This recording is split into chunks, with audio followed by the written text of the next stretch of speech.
Welcome back to the 521 Sofa Chat. Be sure to hit that subscribe button, click the bell to receive the notifications, like, share, and get involved in the comment section below.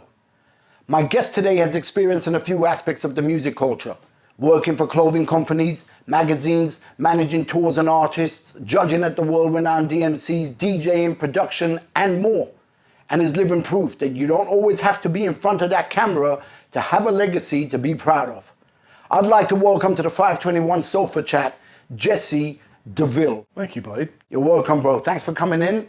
And I just want to get straight to the point, right from the beginning.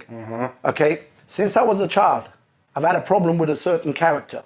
And I want to know what your relationship is with Cruella. Nothing to do with her whatsoever. Okay, so back in the days when you were wearing those big puffer jackets and they were white with black spots, it was nothing to do with Cruella. No, because the Deville thing came much later on than that. Do you want to tell us a little bit about your beginnings? To wrap it up very quickly, born in South London, moved to Kent when I was 7, 8 years old. Ended up going to school in Sevenoaks where I met Mark, Mr. Thing. We've been friends since we were 11 years old. And this would have been 1984, which was right when, the hip hop was starting to become more well known in the UK, I guess.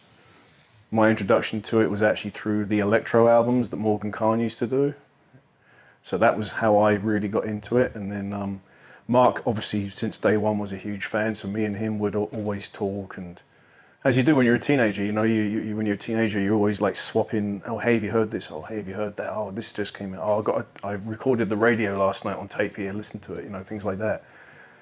And that just went from there, really. You were surrounded by all these guys, your prime cuts, your first rate, your I don't know if you were in contact with Tony Vegas at the time. I met Tony when he was working in Bongos. When this was all kind of grabbing a hold and there was all these events going on in Kent and we were performing there, but that was years later when we started making records and stuff, but there was a lot going on before, and we lot used to travel to the Angel Center and watch people performing. I was just talking about that to Mark the other day. Okay. Because we went to see shows there. And we were actually at the Angel Center about 3 weeks ago. They have a big event called Audio Jumble.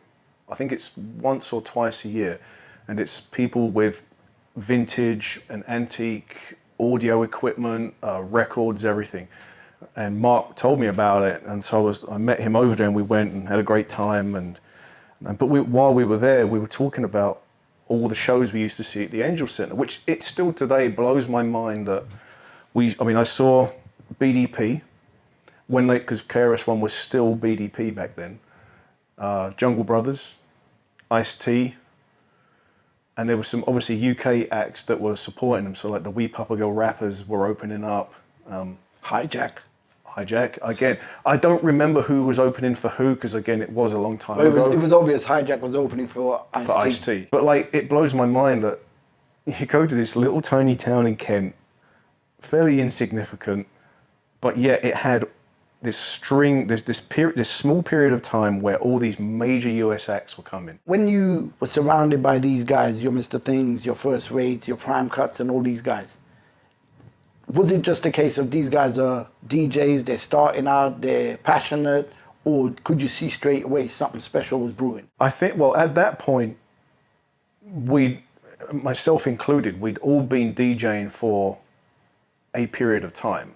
Not long by most people's standards, but at least a few years. I mean, I knew of Joel because he used to play, I think at the Slammer. I had been, like I said, I've been friends with Mark since day one anyway. And so I've been around him as a DJ. And obviously, even when he was first starting, he had that natural gift that you just know is only going to get better and better and better. But then obviously as things progressed, and then Tony put the Scratch Perverts together, and I was present for a lot of it. Yes, you could see you had a group of very talented, naturally gifted people. And what's even more amazing is that not only did they have that, but they also, their talents and their natural abilities weren't the same. So they each had their own little strengths, and together as a unit, it multiplied. It became even bigger, like bigger than the sum of its parts. So yes, to answer your question, like when that all sort of came together and started becoming a thing, it was like, yes, these guys are going to do something. Do you remember the point when you looked at it and thought, Jesus, we're sitting on something amazing here? I don't know, because up until then, nobody had really done it as a crew. You had Pogo and Business and Swift as the enforcers, because crews became the thing, like in the 90s, you know. Then, of course, you know, you had the Invisible Scratch Pickles, you had the Beat Junkies, you had the Scratch Perverts, you had the Enforcers. There was a whole, and of course, after that, everyone was in a crew. Because I think the biggest problem with being a hip-hop DJ in the late 80s and early 90s was it was very hard to get work. Why do you think that was? It was a period of time when if you had a hip-hop night, it would always end in violence. And promoters and club owners didn't want to deal with it. So now that hip-hop has become cool since the 2000s, that's all changed. I would say so. I think it's definitely gotten a lot easier and a lot better. And yes, if you want to put on a night that's got hip-hop in it, most people won't bat an eyelid. I think also, but generation-wise, you know, the people are now running establishments grew up, like me and you. They grew up in that time. You have a better understanding of it and a better appreciation of it. We don't believe everything the police tells us.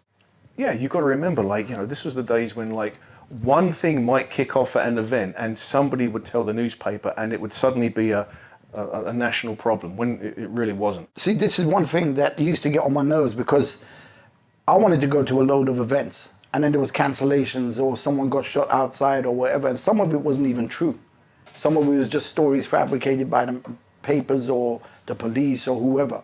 But what I didn't understand is that was at a time when football hooliganism was rife. Yeah.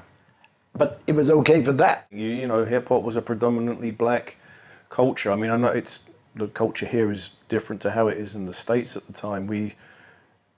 You would also understand, and it was a little more multicultural here, I think. But it was still a racism thing. Like, you know, like people would straight up say, I don't want all these black people in the club.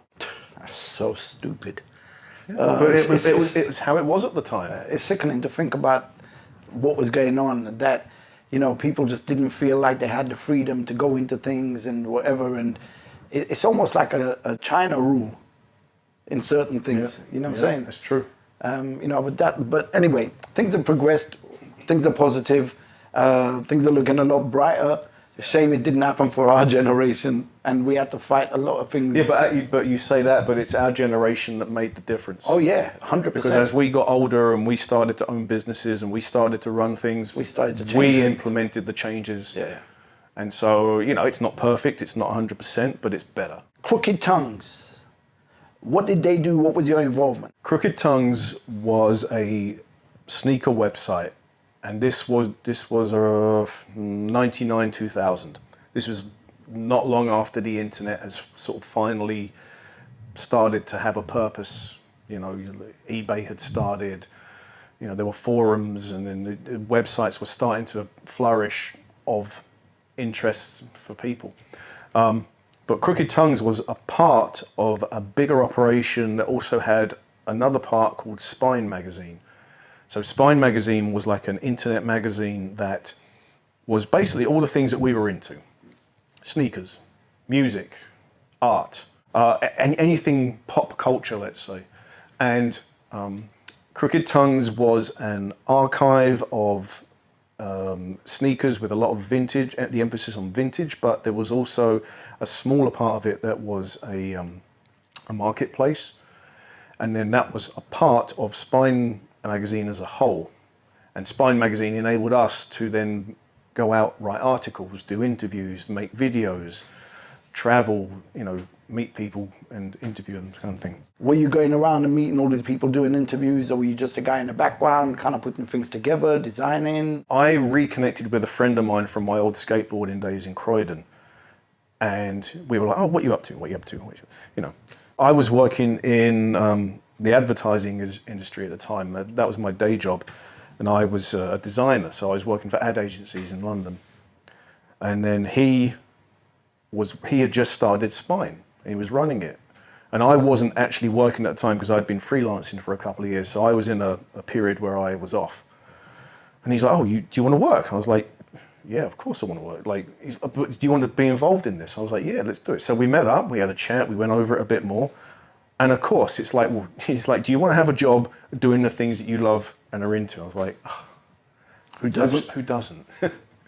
And that's how it started. And it was great because, it's a job, but it never felt like a job because it was your own thing. Even though I didn't have a piece of the action, as it were, I was collecting a salary, but I didn't view it that way.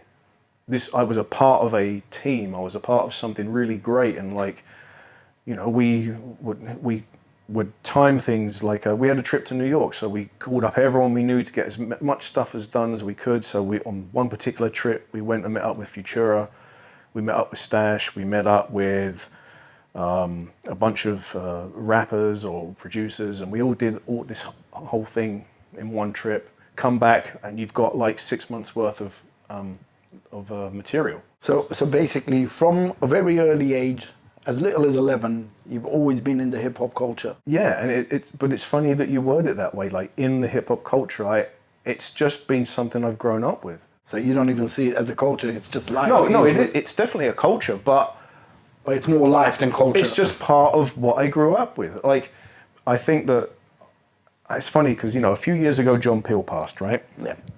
And I was thinking about it at the time. Now, I used to, obviously I'd listen to the hip hop shows on radio, especially with my little radio by the side of my bed when I was asleep, just leave it on. But John Peel was something that was always on at night.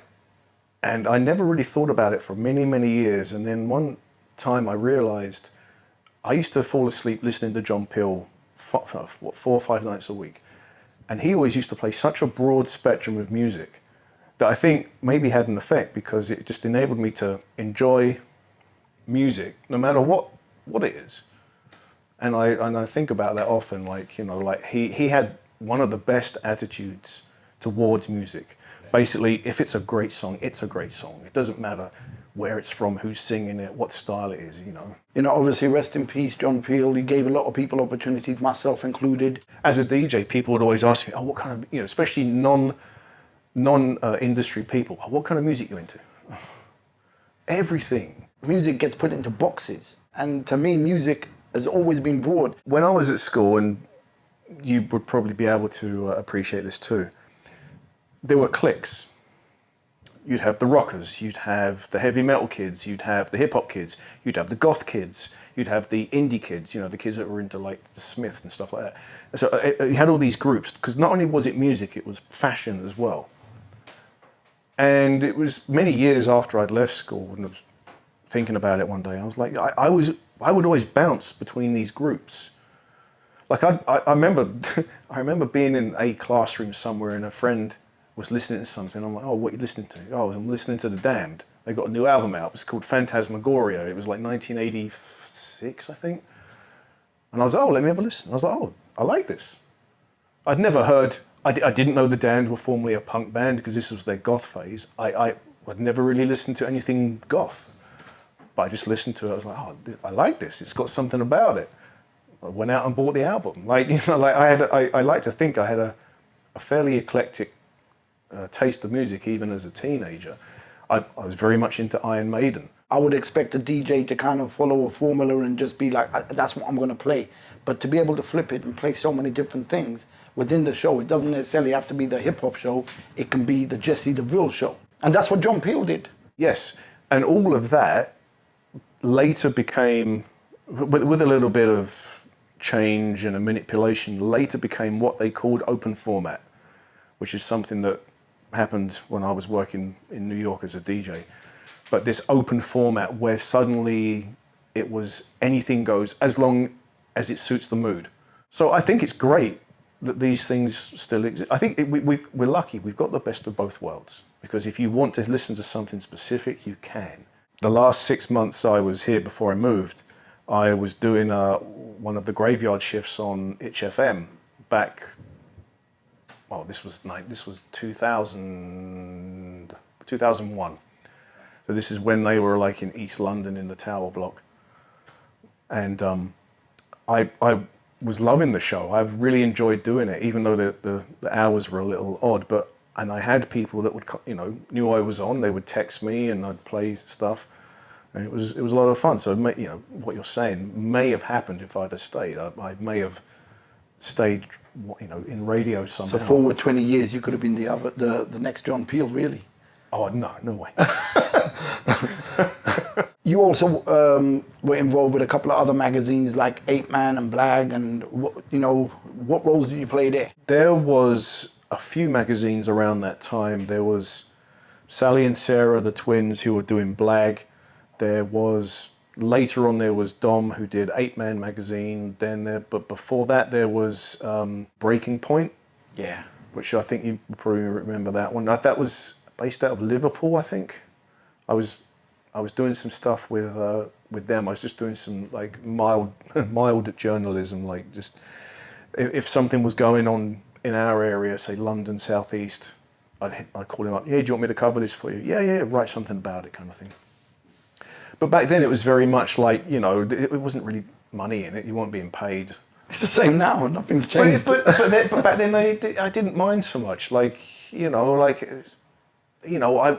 payment would be getting into a gig for free, or getting a pass, an access all areas pass or something.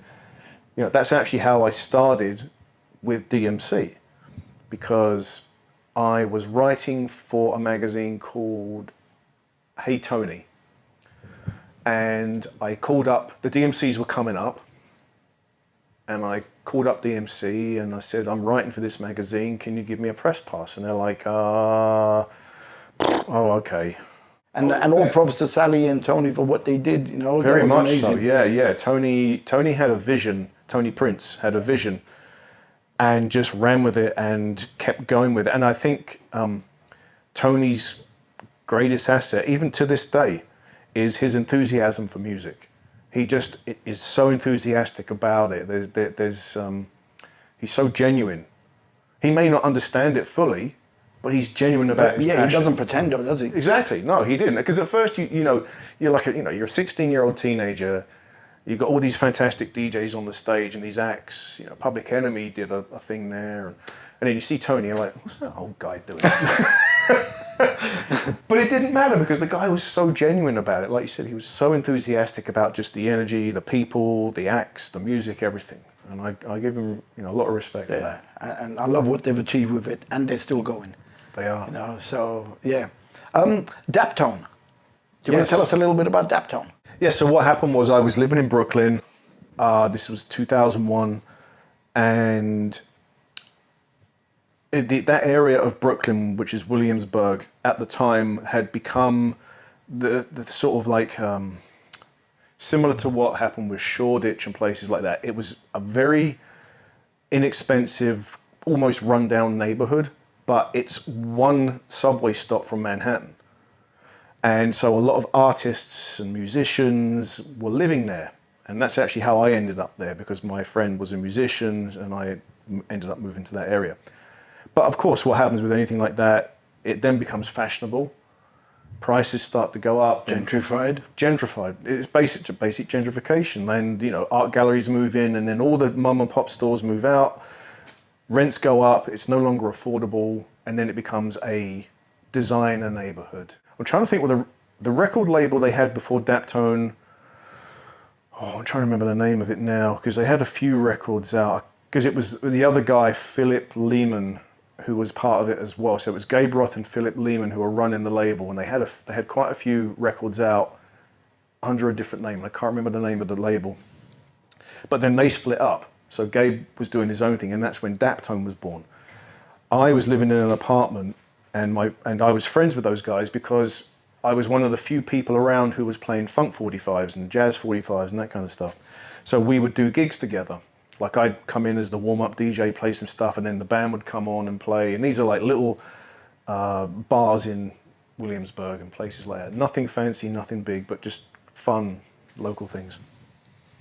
And then one day just in conversation. Neil Sugarman's talking about having to move because he's getting married and his wife is expecting. And I'm like, oh, hey, an apartment upstairs just opened up from me. And he came along, he took a look, he's like, brilliant, yep, I'll take it. And so they moved in, and then that then became the Daptone headquarters. And in fact, if you look at some of the 45s, the address on the label is my address because that's the building that we were in. So, yeah, it was good. Those are a good bunch of guys, very talented musicians. I was still producing at that time, so I'd always be, nagging them for like, tips on how to, play certain chords and little things like that. And yeah, they were a good bunch of guys. And unfortunately, when I moved out of New York, I kind of lost touch with them. But I know they're still active. I know they're still doing things. I mean, obviously they're big. The biggest thing they did was Amy's album. Let's move on to production and also your relationship with Sin Crew. I started the production stuff in like 97, I want to say. Yeah, my thing at the time was less about working with MCs and more about doing sort of more instrumental stuff. It was just what I wanted to do. It wasn't. I wasn't anti-MC at all, but I just wasn't where I wanted to go. I wanted to be a bit more experimental, a bit more weirder than that. Was that the only reason? It wasn't a case of involving someone else is going to be reliability issues and stuff like that. No, and I think the other, it was mostly a creative reason, and there was a practicality reason, which was I didn't have a mic, I didn't have a preamp, I didn't have a booth, I didn't have somewhere to record vocals, and it was like so much of a headache for me to try and organise all that. And I just, in the end, I was like, I just don't want to deal with it. And you didn't want to spend any money because you're a cheapskate. Yeah, that too. No, I just sampled everyone's voices. Yeah, I remember. Yours. Do you want to tell him? Oh, so I sampled you saying Mr. Thing so that I could use it on a track that I had done with Mr. Thing. But I was always very respectful of, especially you. You're a big deal. Thanks. And I was like, oh man, like I can't just go ahead and do this, and then like, oh, I don't, so I called you, and I'm not sure. I think I might have called you and left a message, or something, and then I then got a voicemail from you replying sometime later, and you were like, yeah man, listen, it's absolutely fine, not a problem. In fact, I'm really surprised you even asked. Most people don't. And I managed to record that voicemail, and then I put that on the song as well. See, now I didn't know about that. I knew about the Mr. Thing, but I didn't know about that part. Well, I gave you a copy of the record. You obviously never played it. Bro, you know what? When you're busy, when you're busy, but you know what? You didn't bother listening to it. That's not exactly true, because I did call you back and compliment you on the track that you mixed, but I don't remember hearing that beginning. I used it on an intro track. Yeah, see, I don't remember hearing the intro track. I remember hearing the full track, which was a rock remix of, I think it was You Don't See the Signs. Well, that was something else. So that came about because I'd been doing remixes for DMC. So DMC would do a record once a month and it was usually a 4-track 12-inch with remixes on that people had done, like, you grab an a cappella off of a release, then you do your own beat kind of thing. But DMC were legit. They would always clear it with the labels. I mean, it was only ever promo only, so it'd only ever go out to DMC members. It was not ever for sale in the shops. But they were very legit about it. It always was legit, signed off by the label and everything. So a couple of people had done remixes of Mark B and Blade tracks before.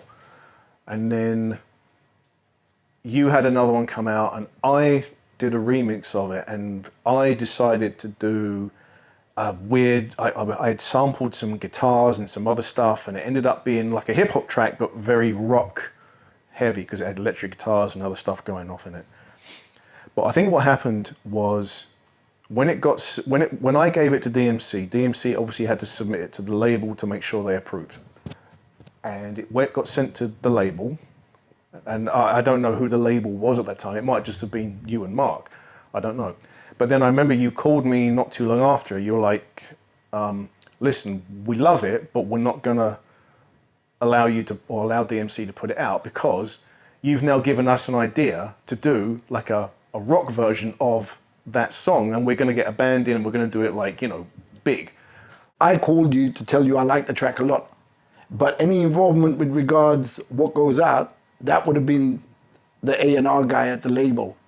So that wouldn't have been anything to do with us, because we were signed to a label, so they make the final decision and stuff. I thought it was great that you did that. I was certainly not offended that you turned me down. So is that why in 2001, when I moved to Kent, you quickly moved out of Kent? Yeah, I was like, oh, I don't want to be near that guy. I don't want to be near Blade. Fuck him. I do like to think, and I'm blowing my own horn here, but I do like to think that, because I have vaguish memories of what was said to me on the phone, and it was, you gave us an idea to do a rock-ish version of this that could have song. been me. That could have been It me. might have been you, it might have been the A&R guy, it might have been Mark, I don't know who I was talking to.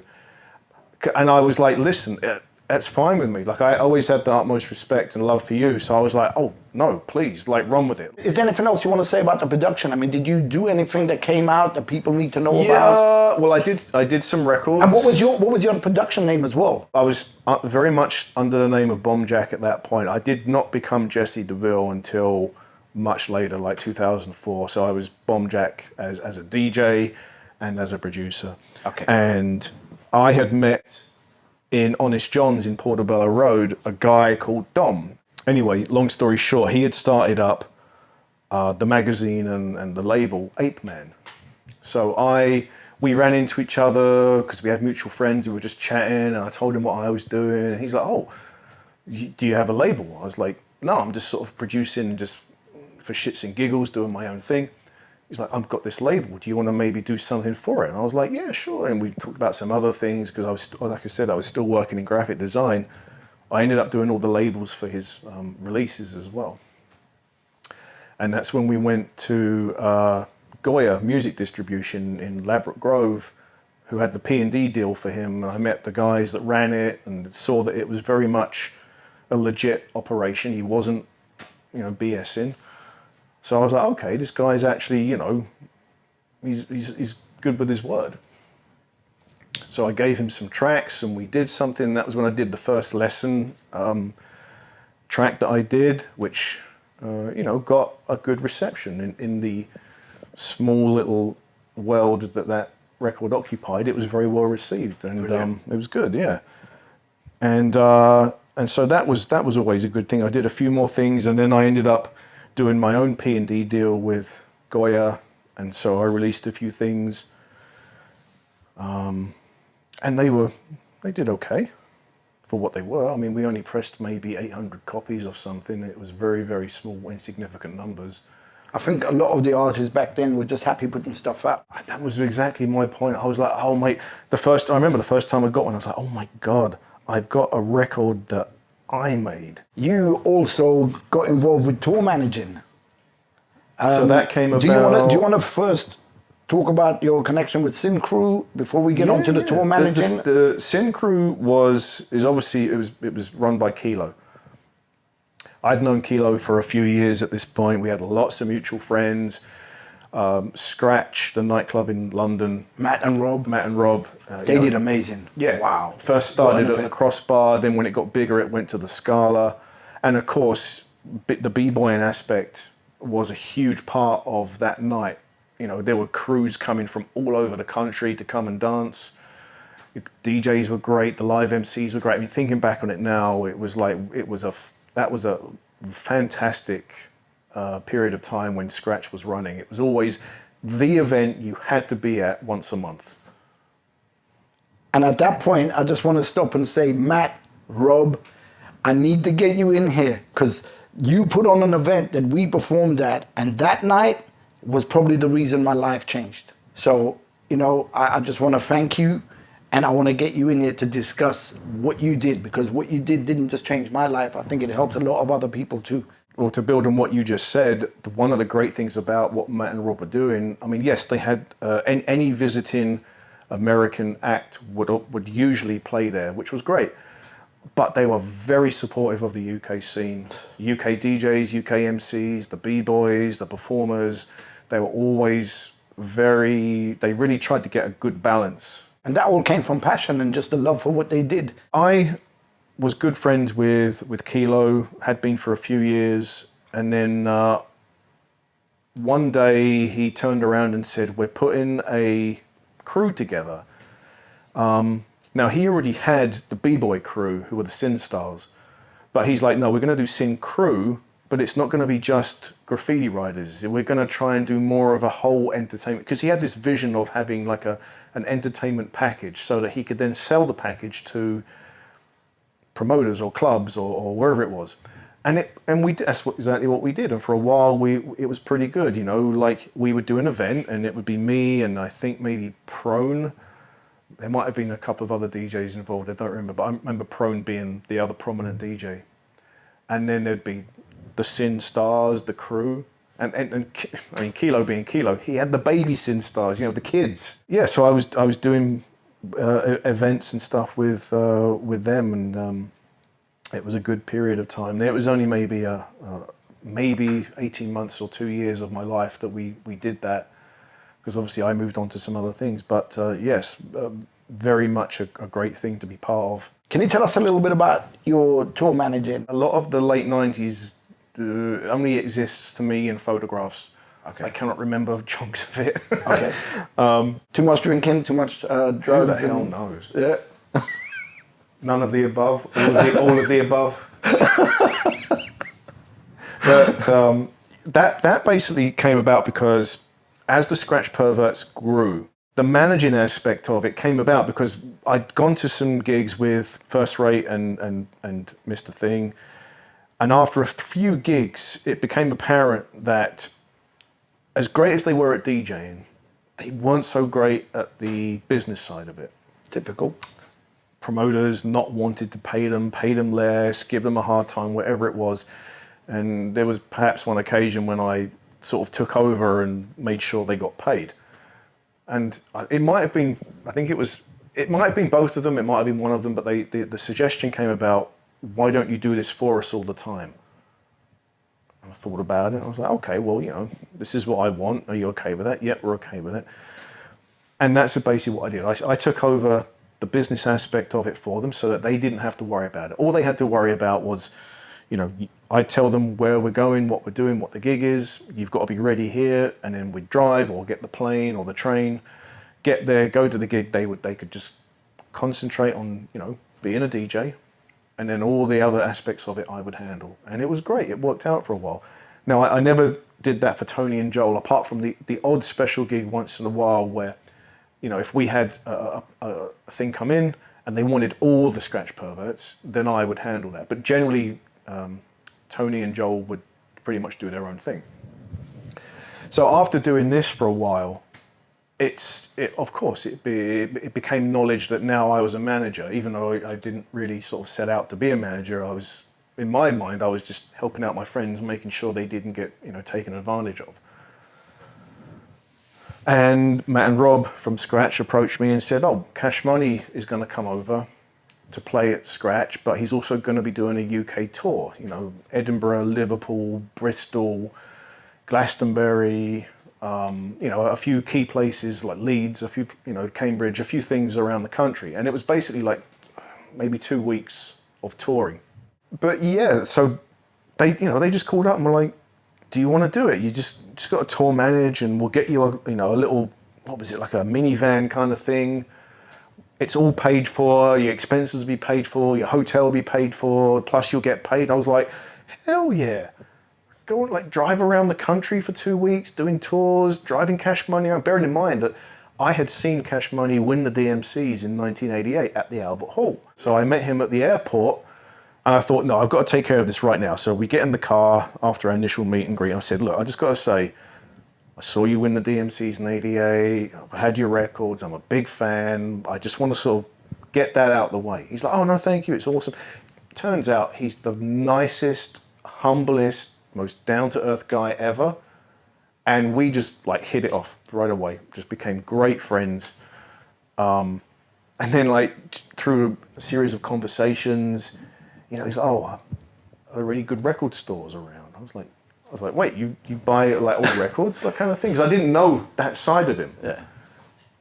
So me being a beat digger as well, I was like, oh my God, yeah, like I can think of like 1,000 places I can take you. And of course, that just made it even better for him. And then like we just hit up all these shops and record dealers and everything. So your average day was wake up, have a shower, brush your teeth, have breakfast, go to a record shop. Before you get to the Go shows. get lunch, go find another record shop, and then go get dinner, and then go do the gig, and then see if there's any shops open at 1 a.m. so you can go record shops. Yeah, exactly. Yeah, that's and if it. there aren't, you find local dealers that are dealing from their homes, innit? Oh yeah, and because you know the thing too was that he was not afraid to spend money. Like even if it was a rare record that was worth a lot of money and he wanted it, he'd buy it. So he was great to take the dealers. He made me look good in front of the dealers too, because you know there's nothing worse than, you know, someone takes the time out of their day to, you know, come in and show you all the records and you sort of leave with nothing. No, this guy would come in and be like, I'll take that and that and that and that and that and that. I'll take 2 of that, and he'd leave with a stack of stuff out and drop in like a significant amount of money. So they were happy, he was happy, and everyone made me look good. I recall you telling me a story about one day you were there with Cash Money at one of the events, and Lennox Lewis turns up when he was world champion or something. Well, no, not quite. So yes and no. So it wasn't Cash Money. It was the Fun Loving Criminals. I was friends with them. I'd met them through Sally and Sarah, the twins from Blag magazine. They were DJing an after party for them after like a Kentish Town gig or something, and I met the band afterwards. We all hung out, had a lot of fun, and then after the after party, we went back to the hotel for another after party. And I go into the room we're all in the room with one of the guys, and he's like, oh, I bought some records today. You want to take a look? I was like, yeah, you know, you've been down to Rough Trade and a few other places. So I'm looking there, and he's like, oh, I got this. Oh, that's a good one. Yeah, I got this. Oh, yeah. He goes, oh, I got this. And he pulls out my record. I'm like, you got my record? He goes, no, this is my record. I said, no, that's my record. I made that. And he goes, no. So that was bizarre. But we had a great tight bond ever since that moment. So I was good friends with these guys, and I think what happened was on a future gig, we had an after party at the Great Eastern Hotel, and that was when Lennox Lewis turned up, who was like fresh off of winning a match. I don't know which one it was at the time, but man, that guy's big. I've stood next to him. I know. Yeah, he's I mean, he's not just tall, just wide. And I actually confused him for a friend of mine from Woolwich. I thought he was, and I've gone and stood there chatting to him, not realizing it's Lennox Lewis. How stupid is that? You were also judging at the DMCs at one point.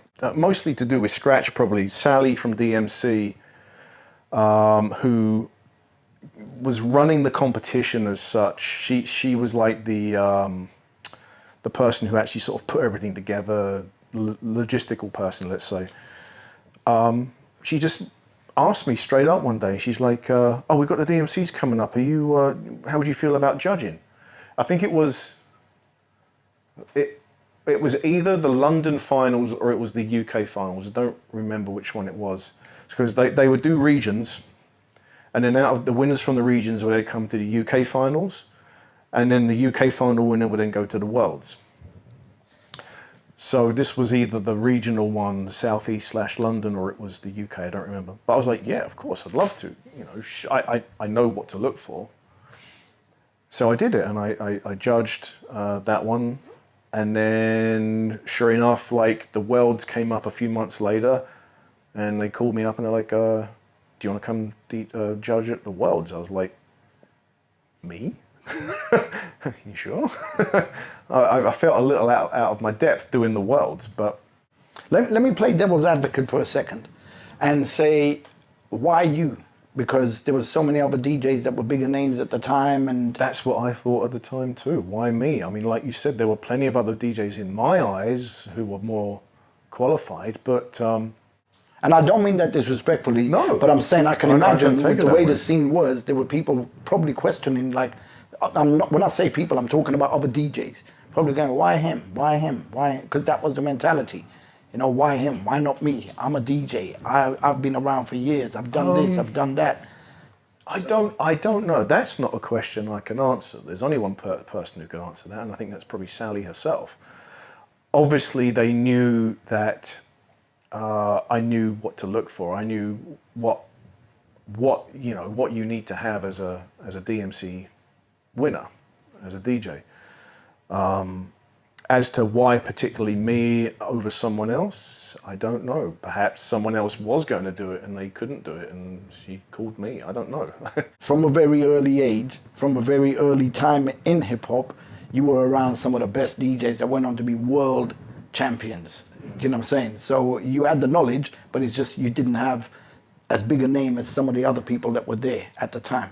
But I guess in some ways it also helps because those bigger names were in the competitions.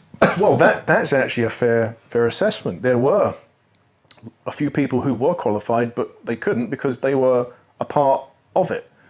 Obviously, Cutmaster Swift was the MC, so he couldn't judge. I think Billy Business probably did judge. I seem to remember him being on one of the chairs. I don't know if Pogo did. Maybe. But as for like, you know, Mr. Thing, First Rate, Tony Vegas, Prime Cuts, Plus One, any of those guys, they were all part of the competition in some way, so they really couldn't be judges as well.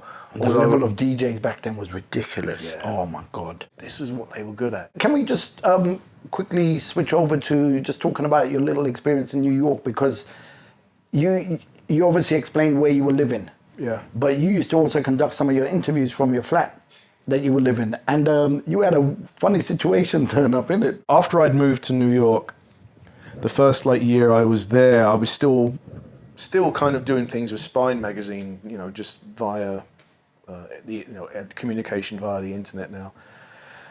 But I had access to a lot of resources at that point because I had some good friends in the industry. I'm good friends with Dante Ross, who is the guy that signed De La Soul to Tommy Boy and A&R'd Pete Rock and CL Smooth and Old Dirty Bastard and a few other people. Futura's studio was 2 blocks down the road from where I lived. I mean, so I was now in the thick of it with all these people and I had access to all sorts of different resources. I can't for the life of me think about how we ended up with Curious George. I mean, he had a number of good records out, produced by the Beatnuts. Anyway, so we ended up, the other guys from Spine came out, they were staying with me. We'd put this interview together with Curious, and we were like, well, screw it, we'll just do it at my apartment. Like, it doesn't really matter where we do it, because you just record it digitally and whatever. So. And he's in my apartment, and I wasn't really a part of the interviewing questions. Like, that was this other guy, Chris. So he was doing all the interview questions and everything. And everything's going great, you know, like I made Curious a cup of tea kind of thing. And he's a very nice, awesome, chilled guy. And, you know, like after most of the formal questions have all been taken care of, we're kind of just shooting the shit, as it were. And I don't know.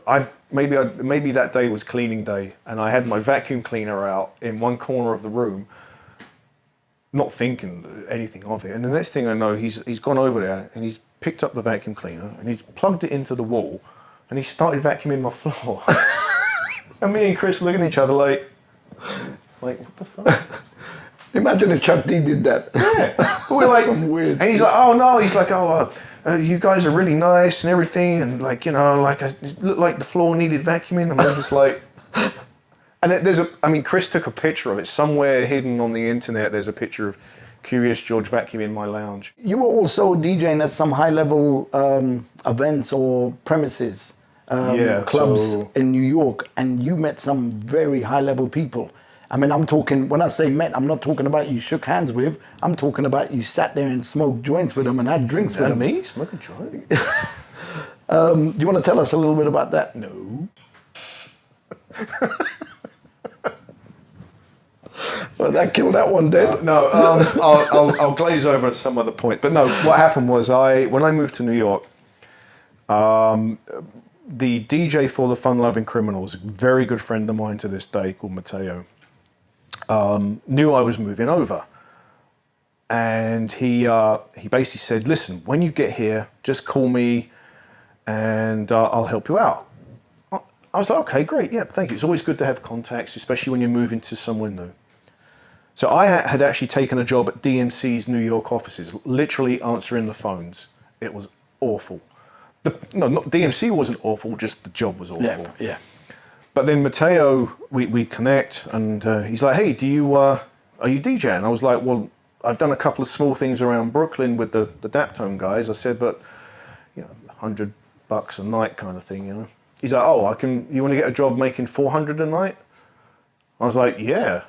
Okay, so I'm fresh to the scene in New York, and apparently this place, which was called Bungalow 8, was the #1 high-end, ultra-exclusive place in New York City.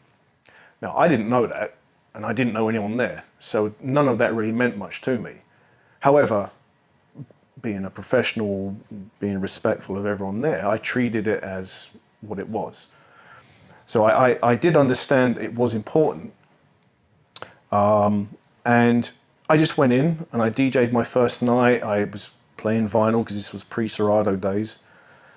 Played a lot of funk and soul 45s and then a little bit of rock and roll stuff, like what would be considered maybe the beginning of like the open format era. Anyway, the manager came up at the end of the night and said, oh my God, the music was great tonight. We had a great time. You want to come back and play again? I was like, yeah, like, why not? Did it a couple more weeks, and then they basically said, okay, this is your night. I think it was a Thursday. I was like, what do you mean? Like, oh, you can come and play every week. So now I had a residency. And by this point, this was shortly after 9/11. This is literally like about 2 months after 9/11. So literally when you moved out there, really? My original date to move out to America or New York City was September 12th. Oh my God. Yeah, so I ended up moving on the 16th, even though everyone told me I shouldn't be moving to New York at that point, but everything was already in place. All the things were in motion. Anyway, there was a sort of a somber period in New York City, obviously, for a while there. But then I think the city discovered the joy of living. Now, New York's always been a very vibrant place, lots going on. But when 9/11 happened, it put this blanket of smoke, really, over it. Yeah, and the city was very quiet for a while. But then the people that were alive discovered or rediscovered the joy of living, let's say. So people started to go out again. They started to go to restaurants. They started to come back out to nightclubs. And talking to each other after that. Exactly. As well. Yeah, they really did. And I was there at that time. So it was almost like this new blossoming of the city in a way. And this spot, like I said, it was this very exclusive spot. It was not uncommon to have several A-list people in there on any given night, no matter if it's a Monday, Tuesday, Wednesday, whatever. I held a residency at this place for almost 4 years. Switching up nights all the time, eventually doing a Friday night and a Saturday night and all sorts of stuff. A fantastic group of people that worked there that I'm still friends with to this day. I'm still friends with the owner. She's amazing. But yes, there was a couple of nights I was DJing. It was early in the night, about 11 o'clock. I'd been playing a bunch of soul and funk and stuff because that was my warm-up music. And one of the managers came up and said, "You're not going to believe this." I said, "What?" She goes, "That guy down there really likes your music." I'm like, and now bearing in mind, Bungalow 8 was one big long room, and there was a small balcony about 12 feet where there was a couple of tables and the DJ booth. So the DJ booth, you could see the club. And the booths downstairs are where people sat. So like, I'm like, well, who is it? She goes, go see. So I get out of the DJ booth and walk to the front of the balcony, look down, and it's Prince. And I was like, oh God, why did you tell me that? Why couldn't you wait until later in the night? Now I feel pressured.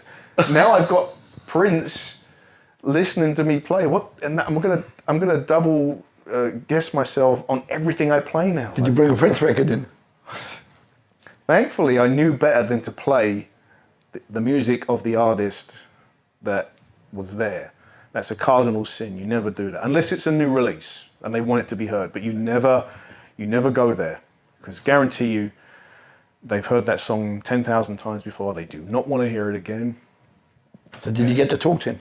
I've always been very respectful of celebrities just wanting to enjoy their time and not bother them, you know, like they want to just go out and have a meal or a drink or enjoy themselves. You say that, but then you go and sit at the table with Benicio del Toro and drink and smoke that was weed different and though. Like so Benicio was a regular. He was there. Like if he was in town doing something, he would always be there. Okay. So he was there a lot.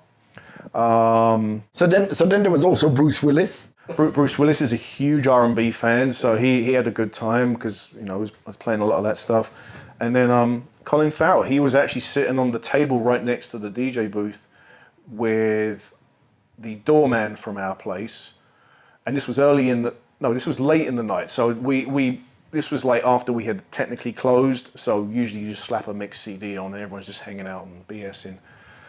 So I just went out down and sat with him. He was a nice enough guy, and then one of the guys pulls out like a joint and we're just passing it around. I mean, like, like you can't always go full fanboy on people because it weirds them out. Yeah. If you want to fanboy it, then do it a little bit later on when no one sees you.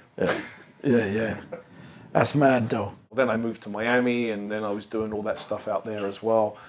And that's a whole other story. But it's just being a part of what you do and working in the nightlife and hospitality business. That's what you do. That's how you stay professional. You just get on with the job. So you've seen how people conduct their business there and how people conduct their business here.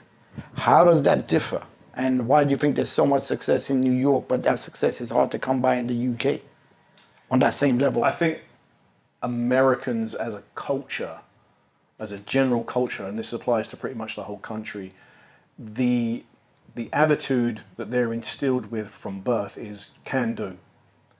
You can do something, you can go to this place, you can be successful. Will you? That's up to you. But the beauty of that is that someone else, as long as they're not direct competition, but someone else will encourage you to do that. Like, oh, you want to, because the American dream is to become successful. And the whole attitude is like that, whereas the British attitude, without wanting to get too down on it, is more along the lines of when you tell someone you're going to do something, a new idea, a new business venture. Well, why are you bothering with that? It's like, well, sorry. Like, no, that's not what I want from you. If you have a criticism that's specific, then that's fine, because I'll take that criticism and I'll learn how to fix it or turn it into a positive.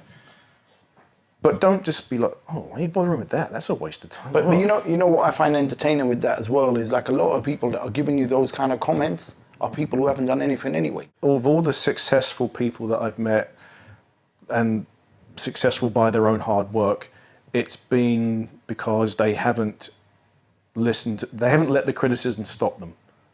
They've learned how to overcome that criticism, they've learned how to build in it, how to be stronger for it, and how to keep moving forward. So and that's what I still try to do this day. Like, if I've got an idea, I'm going to see it through. It may take a while, but I'll get there. Can we just go back to the crate digging a second? Because I feel there's something that's quite important that we've missed out. Okay. Because crate digging wasn't just about going and, for you in particular, and for certain people that were in the scene, it wasn't just about going and buying the record and then just basically hogging that record forever. Yeah, you were doing stuff with it. Do you want to explain the process of what the crate digging process was for you? One of the best things for me about doing it that way was discovering the breaks that were being used on records that we knew. you know, the Black Moon breaks, the Beatnuts breaks, the Pete Rock and CL Smooth breaks. I mean, all these, the Tribe Called Quest things, like trying to find them, and then in the process, not only finding them, but then realizing that the song that they had sampled was a fantastic song in its own right. And that, of course, just introduced you to a whole new world of music. You did more than just kind of find great records and great songs. You were buying and selling. And you had some dealings with people in New York. So you were taking stuff from the UK that you bought for, let's say, 50p.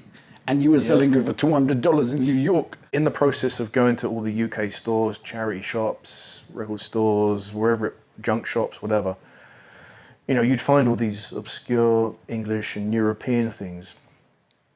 And of course, these records were unobtainable in the US. So a friend of mine at the time had a record shop in New York City called the Sound Library. Actually, him and his friend Steve were running A1 Records at the time. And I became friends with him, a very good friend of mine. And then they left A1, opened up their own shop called the Sound Library, which was probably the best record shop I've ever been to, ever had the pleasure of being a customer and a friend of, ever. Most people actually will probably agree with you, like because the two guys that ran it knew exactly what they were doing. They just had all the best records, and not just jazz and soul and funk and rock, but hip hop too.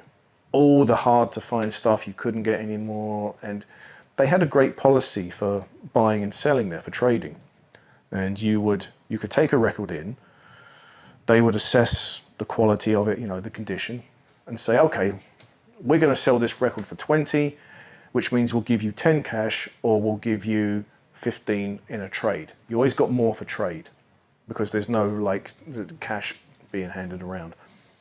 Now, 9 times out of 10, I'd be taking trade because they always had records I wanted. And what one trip over there, I had taken a bunch of stuff I'd found here in the charity shops, you know, 50p, a pound, £2. And I like one record in particular, which we knew was hard to get, but it wasn't particularly rare or anything. And they were like, "Oh, I'll give you $100 for that." I'm like, "Really?" In my head, I'm like, "Jesus, I paid £1 for that." Yeah. But then these guys weren't stupid either. They knew that, but it didn't matter to them because it was about what they could sell the record for. Now, if they can sell the record for $100, then they can sell the record for $100. So they respected your value as well. Yeah. The first time after this happened, I was like, well, damn. And like the next trip out, I basically had sort of accumulated, you know, 2 or 3 months worth of digging. And what I used to do, I mean, this was probably pre-internet, so I think I would fax him. I'd write everything out, like, you know, here's the record, and there'd be like 30 or 40 titles. And they would literally go through, send me a fax back with ticks or crosses. In other words, these are the ones we want, these are the ones we don't want, which saved me from having to haul, you know, a whole bunch of records out to the States. And pay taxes on the way out. Oh, all sorts of the sheer weight of them for a start, yeah. But that's what I was doing for a couple of years there. And it was very lucrative for me because I was trading them, getting good trade values, and then picking up a load of records that I, you know, they had all the records that I wanted that you couldn't really find in the UK. But it was great for them because they were getting like all these rare European breaks and jazz things that they could sell to because you've got to remember, this shop was the #1 spot for all the producers to come to. So at any given day, Lord Finesse, Pete Rock, Q-Tip, Kenny Dope, all these guys were in there. I mean, I've got pictures of me and Lord Finesse hanging out in the shop and things like that. I mean, like all these guys would come there because, you know, they had all the rare records, the jazz records. They'd have a section of drums, just records with drum breaks on them and things. So it was a great place for record collectors. It was a great place for producers, a great place for DJs. They curated everything in the shop so well. The pricing was spot on. You know, if something was a little dirty or banged up, it would be priced accordingly. So it was always a very fair place to do trades. It was great. And for the few years that shop was there, which I think was like maybe 5 or 6 years, It was just the best. Have you ever had the situation where you've been kind of looking through the records and then all of a sudden you turn around and there's DJ Premier next to you? Yeah, all the time. Premier would come to the shop. All the guy what's the guys from Black Moon? Walt and Evil D. They'd be in the shop. The Beatnuts. Q-Tip was a regular. Kenny Dope would come in, and he would usually buy quite a lot of stuff. I think he would come in like once every month or 2 months, and he would always leave with like this pile this high. And I had brought over this English reggae record that had a version of the Champ on it. And I had like 3 copies of it, and he's sitting there at the listening booth listening to a couple of things. I went over and introduced myself, and he was a very friendly guy, very nice. And I said, "Oh, I'm from the UK," and obviously he spends a lot of time in the UK as well, so he's very nice like that. And I said, "I've got some records from the UK. Would you be interested in taking a look?" He's like, "Yeah, of course." So, and he picked out the one with the Champ on it. I said, "Yeah, it's got a reggae version of the Champ." He's like, "No way." So he listened to it. He's like, "Yeah, I'll take this off you right now." So I sold him directly a copy of that. Yeah, it was, there was always a face in there. What's the most expensive record that you have sold? I remember Ramalzi did a collaboration with Supreme, and he did some skate decks for them. And Which Supreme are you talking about? Supreme in New York. Okay. And I think I went over there with a copy of, with my profile copy, and he signed it. Crazy. And he passed a couple of years later after that. But yeah, I had the other one, the actual Tartown release that Basquiat did, with the Basquiat cover, which I paid $30 for. And how much did you get? Bro. Oh my God! Did you buy a house at the end of that?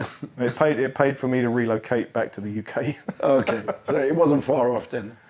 The thing was though, like that record for 20 odd years was not really worth much. It was always rare and people knew about it, but it wasn't really worth much. And it was only in the past few years as Basquiat's art has suddenly gone like crazy. I mean, like it was shortly after a piece of his sold at auction for like 145 million. And suddenly now Basquiat is that collectible. Do you want to tell us a little bit about what you're up to? I've been a watch guy for many, many years, for like 20 odd years, sort of on the side, buying, selling, trading, doing stuff, just a little bit here and there. But in the last few years, it's become more of a business for me. And I actually have sort of, now when I moved back from the States to here, I needed to be doing something, so this is what I decided to do. So I've sort of been investing my time and money into pushing, the business of selling watches, but the very specific ones are what they call these Casios, which is a What's that? Not Casio. Casio. So it's a Casio G-Shock. Okay. A very specific model, but it's put into a housing which I get, and it resembles a famous watch called an Audemars Piguet Royal Oak, which is, for anyone who knows watches, is a even the cheapest one is very expensive. But it's great because it's, for me, I'm now skilled enough that I can actually customize these watches, change out certain things, change the colors up, and the great thing is, being a G-Shock, they're virtually bulletproof. And you said you've been doing this for like 2 decades now, so you've got the experience and you know what you're doing. Having worked in nightlife, hospitality, things like that, I'm very conscious of customer care.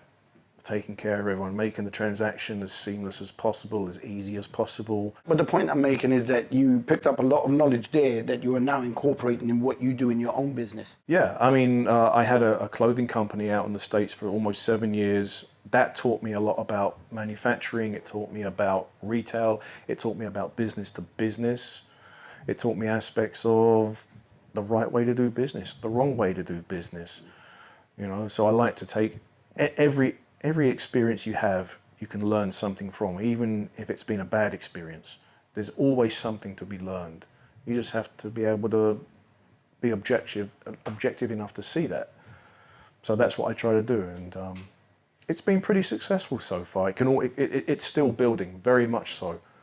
I'm still working on it. I'm still pushing it. I'm still creating new things. I'm still in the business of, in the process of pushing the business up. Here, why don't you open that up and you can take a look. Are you sure it's not a bomb? If this blows up in my face, hold on, you see the cameraman running for dear life. You got to push the little button in. Okay, guys. Well, it'd take me with it, so that would be a waste of time. Oh my God. Wow, look at this. How sick is that? Multicolors, blue, black. Well, no, there's not much you can't customize with. Like, sometimes I'll get an inquiry. Someone will say, well, I like this color case, but I like the face you've got on the other one. So I can then customize it, swap it around, make it. I've done build to orders specifically to people's needs for them. And the retail isn't too bad. I mean, the retail can be anywhere from like, say, $260 to about $330. I mean, these are beautiful, I have to say straight away. I'm not really a jewelry person. Mm-hmm. Okay, I'm gonna make a deal with you. You said you can customize them. To an extent, yes. Okay, if I pay for one of these and I give you extra to customize it to what I want, can you put bombs and machine guns and stuff like that in there so I can do a James Bond? What about some lasers? You want the laser thrown in there? Laser, let's do it. Bro, no, but seriously, on a serious note, these are beautiful, man. When we're done with the interview, can you do a little description on these watches? Absolutely. Do you want to give out your socials and your web details? Yes, it's World of Chrono on Instagram, and the website address is worldofchrono.com. Instagram is very easy to find me. But yeah, the website should actually be live very, very soon. Well, guys, if you want to find out more about Jesse, please follow him on all his connection pages linked in the description below. Be sure to hit that subscribe button, click the bell to receive the notifications, like, share, and get involved in the comment section below. Otherwise, it makes no difference. Thanks again for watching. Peace.